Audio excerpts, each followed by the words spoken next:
Picture these. You're huddled around a fire in a mammoth-bone shelter. The wind howling outside at temperatures that could plummet below -40 degrees. You've been eating raw meat, drinking melted snow, and haven't bathed in months. Now nature calls, but there's no toilet, no toilet paper, no sewage system. Just you, the brutal, cold, and a biological necessity that could literally kill you if handled wrong. This isn't about prehistoric inconvenience. This is about the life and death struggle that shaped human evolution. Our Ice Age ancestors faced a constant, invisible enemy, more deadly than saber-toothed cats. Infectious disease from poor sanitation. Yet somehow they not only survived, but thrived in Earth's harshest environments, using nothing but stone tools and environmental knowledge. How did humans, 25,000 years ago, manage one of the most basic and dangerous aspects of daily survival when a simple stomach infection could mean death for an entire family group? In the Paleolithic world, poor waste management wasn't just unpleasant. It was a death sentence waiting to happen. Analysis of fossilized feces from prehistoric sites reveals that ancient humans constantly battled parasites and pathogens. These fossilized remains contain evidence of intestinal parasites alongside food residue, providing direct insight into the health challenges our ancestors faced. Picture the reality. You're part of a group of 25 mammoth hunters living in close quarters in huts, built with rocks and mammoth bones. Everyone shares tools, food, and shelter. One person's intestinal parasite becomes everyone's problem within days. Archaeological evidence from sites across Europe shows these weren't minor health inconveniences. Our ancestors lived in constant battle with disease-causing organisms that modern medicine easily defeats. Imagine watching a family member waste away from dysentery, knowing your entire survival group could be next if you didn't understand how contamination spreads. Without antibiotics or basic medical knowledge, a contaminated water source or improper waste disposal could wipe out entire families. Yet our ancestors more than just survived in Earth's harshest environments. The evidence of their success demands an explanation. How did they do it? Here's what the archaeological evidence suggests.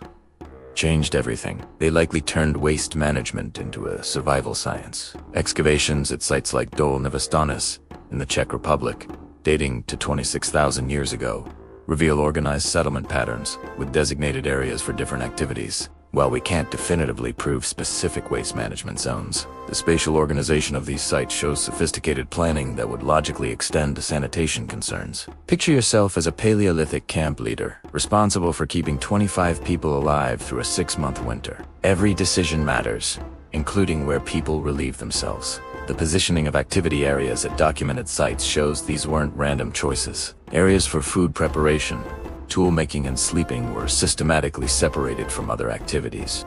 This spatial organization reveals an understanding of contamination prevention that would make sense for survival-focused communities. But here's where basic physics became their advantage. When temperatures dropped below freezing for months, waste would freeze solid within minutes. Our ancestors could have turned this brutal reality into an advantage. Frozen waste would be easier to collect and move away from living areas, while extreme cold would kill many pathogens that thrived in warmer conditions. Think about that for a second. They likely figured out how to make deadly winter conditions work for them, not against them. Have you ever wondered what people used before toilet paper was invented? It's a question that pops into your head at the strangest times, right? Well, let's travel back in time, way back, like 25,000 years ago, to the Ice Age. What did our ancestors use to, clean up? The answer is a fascinating mix of resourcefulness and making do with what you've got. First off, a lot of what we know is based on speculation because organic materials just do survive that long. But by looking at available resources and comparing them to more recent hunter-gatherer societies, we can piece together some pretty good guesses. One of the most likely candidates: smooth river stones. Yup, pebbles. Now, just imagine for a second, it's freezing cold outside, and you're using a cold, wet stone for your personal hygiene. Not exactly a 5-star experience, is it? When the weather got warmer, things probably improved a bit. They likely turned to nature's own soft wipes. Leaves. Plants like mullein and lamb's ear have these wonderfully soft, fuzzy leaves. What's even cooler is that modern science has shown that these plants actually have natural antimicrobial properties. So, Our ancestors were basically using antibacterial wipes thousands of years before we invented them. Talk about being ahead of the curve. But what about the brutal Ice Age winters? When all the plants were gone, they had to get even more creative. The most abundant resource: snow and ice. It might sound crazy, but freshly fallen snow is naturally sterile and surprisingly effective for cleaning. Even modern Arctic survival experts will tell you that clean snow is a go-to for personal hygiene in the wild. It's a cold solution, but a clean one. Archaeologists have also found evidence of sophisticated wooden tools from this period across northern Europe. While we haven't found a specific Ice Age toilet brush, it does show they were skilled at crafting things from wood. It's entirely possible they created some kind of wooden implement for this purpose. What this all tells us is that even 25,000 years ago, humans were incredibly innovative. They were constantly finding new solutions to stay healthy and clean in some of the most challenging conditions imaginable. The health of the group depended on each person's ability to stay clean and avoid disease. The ingenuity it must have taken is just mind-blowing. It really makes you appreciate that simple roll of toilet paper, doesn't it? Thanks for watching. If you found this as fascinating as I did, make sure to hit that like button and subscribe for more deep dives into our amazing past. See you next time. Contamination was the silent killer that could wipe out entire groups overnight. Here's what the evidence of human survival in these environments tells us. Successful Paleolithic communities must have developed water safety protocols sophisticated enough to prevent mass casualties. Sites like Dolní Věstonice were strategically positioned near water sources, and successful site selection would logically prioritize clean water access while minimizing contamination risks. During spring melt, when accumulated waste would thaw and create potential contamination sources, proper site positioning would mean the difference between group survival and extinction. Successful groups would have needed to distinguish between safe and potentially dangerous water sources. Fresh snow and clean surface ice would be preferred over older, potentially contaminated sources. The evidence of sophisticated tool-making at these sites suggests they had containers for water storage, which would require cleaning procedures to prevent contamination buildup. Picture the discipline this would require: walking extra distances in howling winds to collect safe water, potentially heating water even when fuel was scarce, maintaining strict protocols when one mistake could kill your children. Fire wasn't just for warmth and cooking. It was their universal weapon against disease. Archaeological discoveries at sites like Dolní Věstonice include multiple hearth areas, positioned strategically throughout settlements, suggesting systematic use of fire for various purposes beyond basic heating and cooking. The evidence suggests they maintained multiple fire systems: central hearths for heating, additional fires for tool maintenance, and strategically positioned fires for various camp activities. Stone tools from these sites show repeated heating patterns, evidence of systematic sterilization practices that would prevent cross-contamination between food preparation and other activities. Archaeological evidence also suggests they used controlled smoke within shelters, potentially burning specific plants for pest control and air purification. While we can prove they understood the antimicrobial properties of certain plant smoke, the logic of using available resources for multiple survival purposes suggests this practice was likely common. Ancient health management and systems against parasites and pathogens shaped everything about how these groups lived and ate. Analysis of coprolites from various prehistoric sites reveals that parasites were indeed everywhere, but evidence suggests some groups managed health challenges more successfully than others. Successful survival strategies likely included dietary approaches using plants with beneficial properties. Evidence shows consumption of wild garlic, bitter herbs, and various tree barks that modern research reveals have antiparasitic effects. The emphasis on thorough cooking, especially of organ meats where parasites concentrate, would be logical for groups facing constant health threats. Archaeological sites regularly contained tools that could serve hygiene purposes, specialized combs and scrapers that would be effective for parasite removal. The consistency of these tool types across sites indicates that health maintenance was systematic practice, not occasional necessity. The dramatic seasonal changes demanded completely different survival approaches. Summer meant mobility and constant vigilance about water sources during travel. Winter meant months of confinement where waste accumulation could become deadly without proper management. Evidence from winter settlements shows sophisticated planning for extended occupation. Sites include ventilation features that would prevent toxic gas buildup while maintaining temperature control. The organization of these shelters suggests systematic approaches to managing all aspects of group health during extreme confinement. Summer survival required portable solutions and systematic site management procedures. The evidence of repeated seasonal occupation of certain areas suggests successful groups maintained environmental stewardship practices that ensured long usability of favorable locations across vast territories.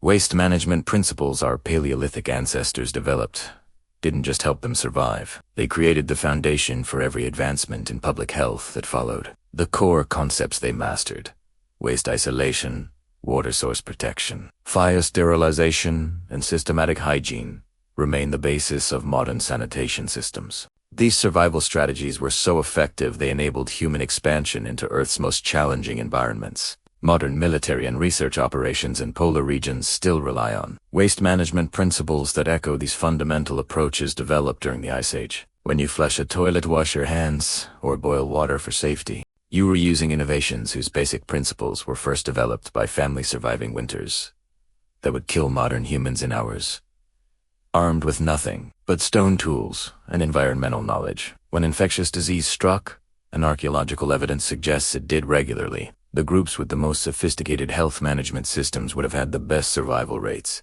Some archaeological sites suggest systematic approaches to managing health crises that could prevent total group collapse. Spatial organization at certain sites during apparent crisis periods suggests systematic isolation procedures. Some locations show evidence of temporary structures positioned away from main living areas, potentially indicating quarantine procedures that protected healthy group members while managing sick individuals. The logistics of maintaining group survival during health crises would require incredible planning. Healthy individuals would need to continue essential activities while avoiding contamination from sick group members. This would demand systematic approaches balancing group survival with individual care. Recovery procedures after health episodes would require systematic decontamination methods. Archaeological evidence shows extensive use of fire for sterilization, systematic tool cleaning, and sometimes complete site abandonment and relocation. These groups understood that surviving immediate crises wasn't enough. Preventing reoccurrence required comprehensive environmental management. What emerges from studying these survival challenges is evidence that successful Paleolithic groups developed systematic approaches to complex problems. They didn't just solve immediate issues. They designed integrated solutions addressing multiple variables while planning for seasonal changes and emergency scenarios. The redundancy that would be built into successful systems shows remarkable planning ability. Multiple approaches to waste disposal, alternative water sources, emergency protocols, and flexible strategies that could adapt to changing conditions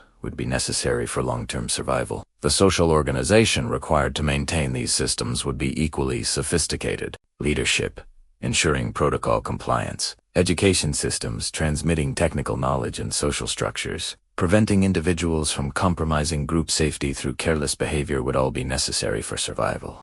The legacy of Ice Age waste management. Adaptations that developed in response to constant pathogen exposure continue influencing human health today. Our ancestors managed exposure to parasites and pathogens through systematic health practices, creating biological characteristics affecting how modern humans respond to infectious diseases and immune challenges. The fundamental principles they developed for maintaining health in extreme environments remain relevant for contemporary operations in challenging conditions. The core challenges of maintaining sanitation in harsh environments remain similar whether using stone tools or modern equipment. The psychological resilience required to maintain complex protocols under extreme stress has implications for modern disaster preparedness and extreme environment operations. The group dynamics necessary for maintaining health standards under extreme confinement provide insights applicable to contemporary isolation scenarios. These ancient innovations didn't just help our ancestors survive, they created the technological and social foundations that made human civilization possible. The principles